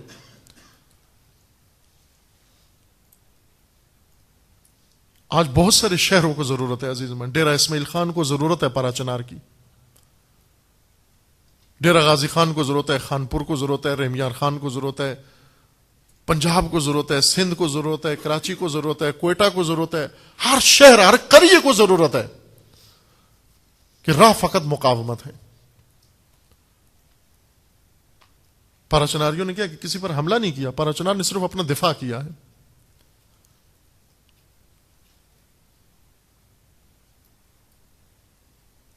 تسلیم نہیں ہوئے.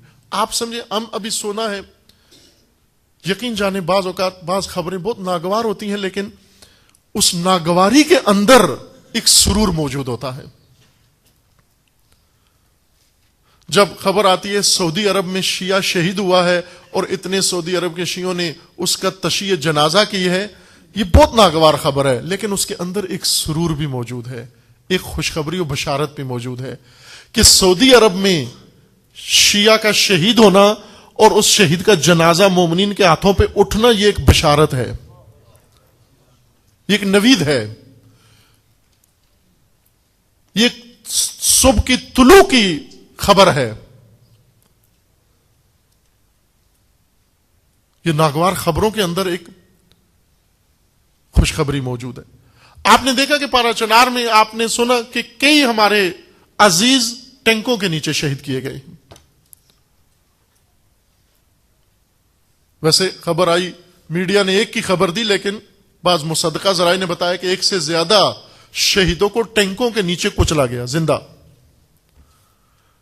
خوب یہ خبر ذرا غور کریں، ٹینک کس کو کچلتا ہے؟ ٹینک اس کو نہیں کچلتا جو بھاگ رہا ہو، ٹینک اس کو کچلتا ہے جو ٹینک کے مقابلے میں آ گیا ہو.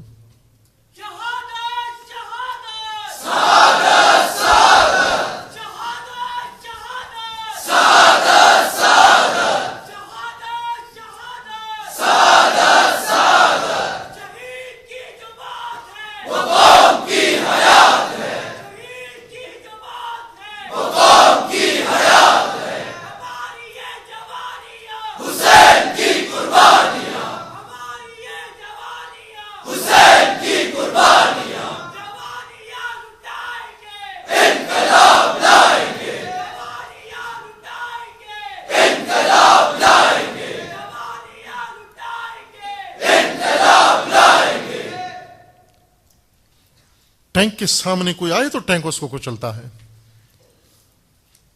بھاگتے ہوئے کو تو ٹینک نہیں کو چلتا, گھر میں بیٹھے ہوئے کو تو ٹینک نہیں کو چلتا.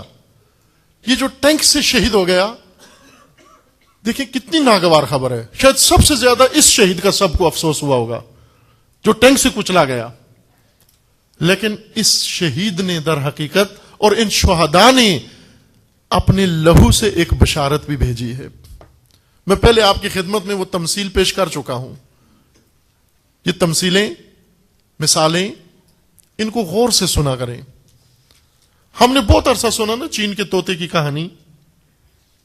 چین کا طوطا کہ ایک تاجر تھا, ہندوستان سے چین جا رہا تھا تجارت کے لیے. پرانی ایک کہانی قصوں میں پہلے سلیبس میں ہوتی تھی, ابھی نکال دی گئی ہے.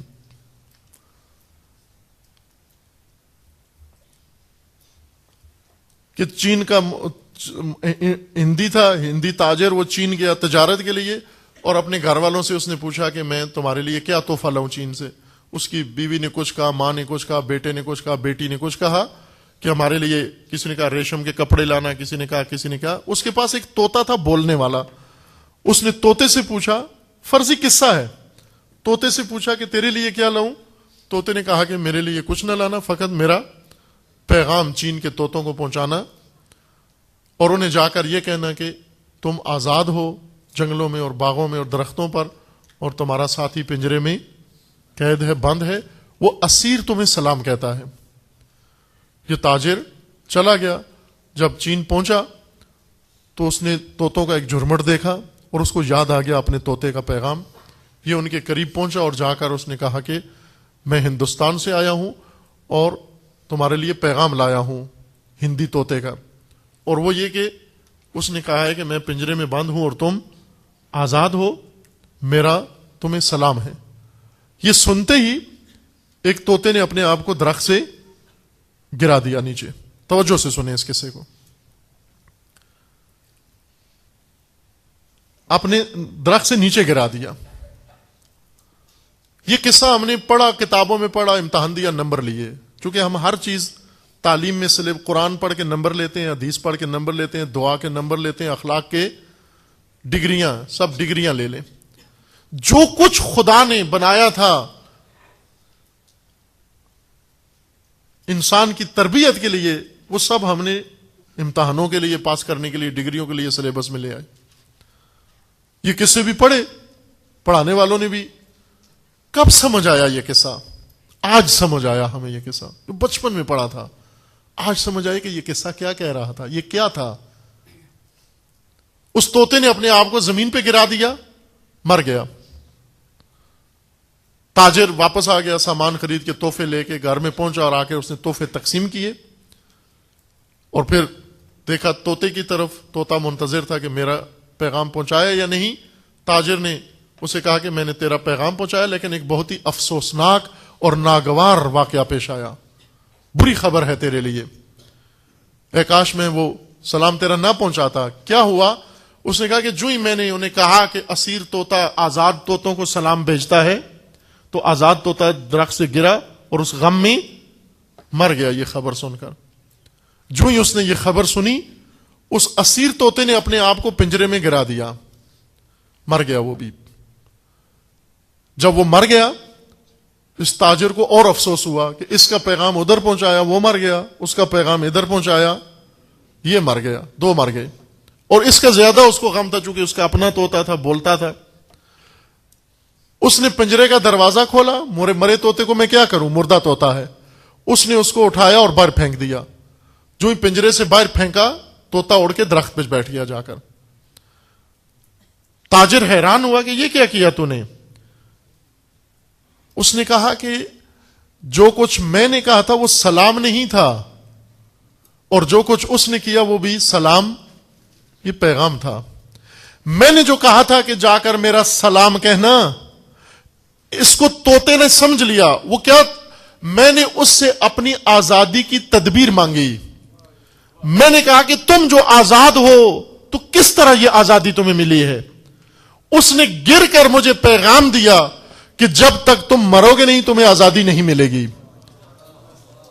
عزیز من, آپ توجہ کرنا ذرا, توجہ کرو ذرا. آج ہم شہداء کی یاد میں بیٹھے ہیں. ہم یہ سمجھ رہے ہیں ہم زندہ ہیں، وہ مر گئے ہیں. وہ کیوں گرے ہیں؟ وہ کیوں ٹینک کے نیچے آیا ہے؟ وہ ٹینک سے بچ سکتا تھا. ٹینک سے جو مرا ہے وہ دھماکے میں بچ گیا تھا. ٹینک کے نیچے کیوں آیا؟ کیوں کھڑا رہا؟ اس وقت تک کھڑا رہا جب تک ٹینک اس کے اوپر سے نہیں گزر گیا. اس لیے کھڑا رہا کہ پیغام بھیج رہا ہے کہ اے اسیروں، اے ذلیلوں، اے وہ لوگوں جن کو مٹھی بھر لوگوں نے ذلیل و رسوا کیا ہوا ہے، جن کو ملک چھوڑنے پر مجبور کر رہے ہو، تمہاری نجات کا یہ راستہ ہے. اب ان کا شہیدوں کا پیغام ہمیں جب ملے گا، یہ جس شہید کا پیغام ملے، پیغام سن کر کیا کرنا ہے؟ پارا چنار کے شہیدوں کا پیغام سن کر کیا کریں؟ صرف پارا چنار کے لیے چندہ جمع شروع کر دیں؟ نہ عزیز من، پارا چنار کے لیے چندہ نہ جمع کر، بلکہ پارا چنار کے شہیدوں نے پیغام بھیجا ہے کہ 40 ہوں یا 100 ہوں یا سینکڑوں بھی ہو، فوج اگر تمہیں کٹنا پڑے، مرنا پڑے، مر جاؤ، لیکن تسلیم مت ہو.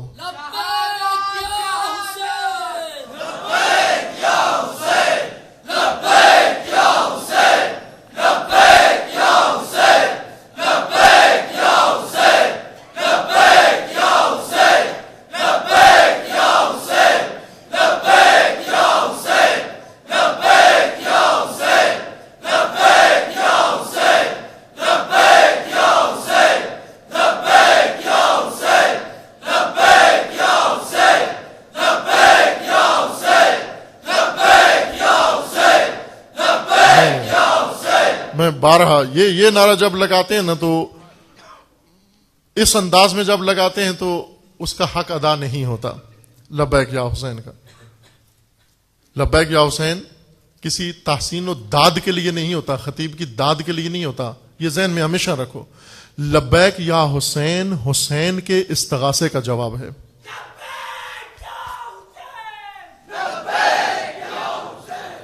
لبیک یا حسین وہ عصر عاشور پیاسے کے استغاثے کا جواب ہے. لبیک یا حسین صرف ایک زبان کا اظہار نہیں ہے. لبیک یا حسین خود حضور ہے، آمادگی ہے، سب کچھ چھوڑنا ہے. یعنی لبیک یا حسین کا مطلب کہ پیاسے کی ندا کا جواب دینا. یعنی تو اگر پیاسا بلا سکتا ہے تو میں پیاسا آ بھی سکتا ہوں، تو اگر بھوکا بلا سکتا ہے تو میں بھوکا آ سکتا ہوں، تو اگر بیٹا ذبح کرا کے بلا سکتا ہے تو میں بھی اپنی جان ہتھیلی پر رکھ کر آ سکتا ہوں. تو امام ہو کر، حسین ہو کر، تو جب پیاسا رہ کر، تو اس وقت اس حالت میں آ کر تو پھر بھی سب کچھ برداشت کر کے مجھے بلاتا ہے. تو اس وقت سختیوں میں لشکر کے نرغے میں تھا، میں تو اس وقت اپنے دوستوں کے جھرمٹ میں بیٹھا ہوا ہوں. تو لشکر کے دشمن لشکر کے نرغے میں، محاصرے میں آئے ہوئے حسین کے استغاثے کا جواب دوستوں کے مجمع میں بیٹھ کر، پیاسے حسین کا جواب پانی پی کر اس طرح سے دینا، بھوکے حسین کا جواب کھانا کھا کے اس طرح سے دینا، اور تنہا حسین کا جواب مل کر اس طرح سے دینا، یہ شایان شان حسین نہیں ہے. بارہا عرض کیا ہے، ادب لبیک یا حسین کیا ہے کہ دو زانو ہو جائیں. تشہد، انقلابی تشہد، تو زانو اور دونوں مٹھیاں، ہاتھ کی دونوں مٹھیاں. اب یہ دیکھیں کس کو کہہ رہے ہیں لبیک. پہلے سنو، ذرا کان لگا کے سنو کون بلا رہا ہے. لبیک کا مطلب کہ تو نے بلایا، میں حاضر ہو گیا. پہلے غور سے سنو کہہ کون رہا ہے، اس کو نظر میں رکھنا. بے شک آنکھیں بند کر لو اور اس کو نظر میں رکھو جو تمہیں بلا رہا ہے. عزیزان من، آج یہی ہم سے شہداء پارا چنار مانگ رہے ہیں. لبیک انہوں نے کہا. ٹینک کے نیچے جب آیا تو اس نے کہا کہ اے حسین، تیرا نازنین لاشا گھوڑے کے نیچے آ سکتا ہے تو میرا جسم کیا ہے تیری لاش کے مقابلے میں؟ کیا میں ٹینک کے نیچے نہیں آ سکتا؟ تیرا اکبر پائمال ہو سکتا ہے، تیرا عباس پائمال ہو سکتا ہے، تیرا اصغر چھلنی ہو سکتا ہے، تیرا قاسم شہید ہو سکتا ہے، تیرا حبیب ابن مظاہر شہید ہو سکتا ہے. اے حسین، میں کس قابل ہوں؟ کس طرح یہ جوان ٹینک کے نیچے گیا ہوگا؟ خدا شاہد ہے، ٹینک نے اس کو پائمال نہیں کیا، اس نے ٹینک کو پائمال کر دیا. اس نے پوری دنیا کو، سب کو پیغام دے دیا کہ او میں بتاتا ہوں تمہیں نجات کا راستہ. آج اس حسین کو آپ نے لبیک کہنا ہے، وہ جو سب کچھ